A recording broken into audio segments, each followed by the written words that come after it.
Donc effectivement, comme le disait à l'instant, regrouper l'écosystème est loin d'être une mince affaire. C'est la grande ambition qu'on a eue il y a un an. On s'est dit on va regrouper l'écosystème autour de la fonction achat.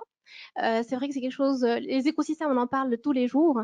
Et maintenant, si on pouvait regrouper dans le cadre d'une intelligence collective l'ensemble des parties prenantes de la fonction achat, on a pensé que ça pouvait être enrichissant et impactant pour tous. Donc, c'est un projet sur lequel, effectivement, on travaille depuis un an. On a invité, comme je disais tout à l'heure, les officiels. Et effectivement, sans eux, enfin, c'est avec eux plutôt qu'on a le soutien et l'orientation pour pouvoir avancer et construire quelque chose, de par les témoignages notamment de M. Benouda, de M. Bachiri. Donc, c'est vraiment les orientations stratégiques des officiels. On a invité des leaders professionnels à travers la présence de M. Saïd. Donc, Mohamed Saïd, qui est le président de l'OSIM, Monsieur Rbei, qui est le président de l'AGEF.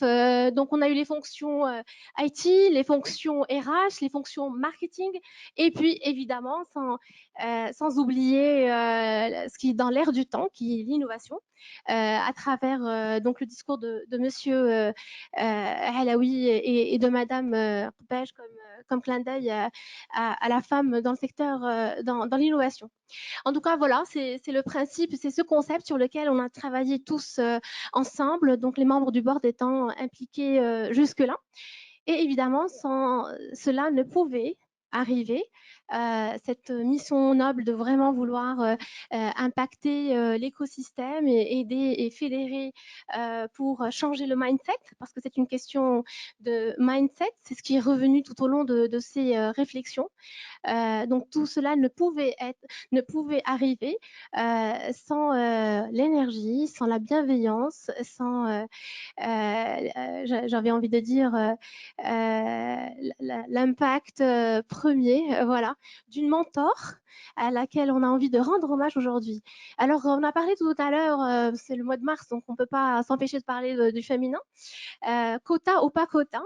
Et j'avais compris d'après un discours récent que de la présidente de Solvay que ce qui est intéressant, ce n'est pas d'avoir des quotas pour les femmes, mais plutôt des mentors pour les femmes. Et donc, on a vu en Madame Boudzil, évidemment, qui se reconnaît notre mentor, une position amplement légitime, Madame Boudzil, à qui, voilà, qui a créé donc la direction des écosystèmes achats, qu'on applaudit très fort. Voilà. Donc, qui était là derrière nous à chaque fois pour toutes les difficultés, malgré le contexte extrêmement difficile, de rassembler, de faire un événement dans ce contexte de Covid, de rassembler des personnes et un écosystème qui s'est à ce jour jamais rassemblé autour de ce sujet et qui a trouvé ce sujet pertinent.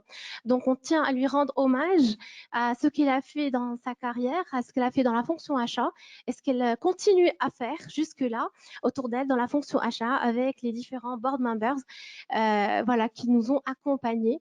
Et pour ça, donc, j'invite Monsieur Hassan Sharaf. Donc, puisque on l'a dit, on a voulu que l'APL 2021 soit un Open Eye Conference. C'est vrai qu'on veut éveiller les esprits sur certaines notions, certains concepts, mais c'est aussi une mission noble, voilà, d'impacter positivement notre environnement, puisqu'on parlait de design de l'impact positif. C'est aussi un mouvement d'impact positif.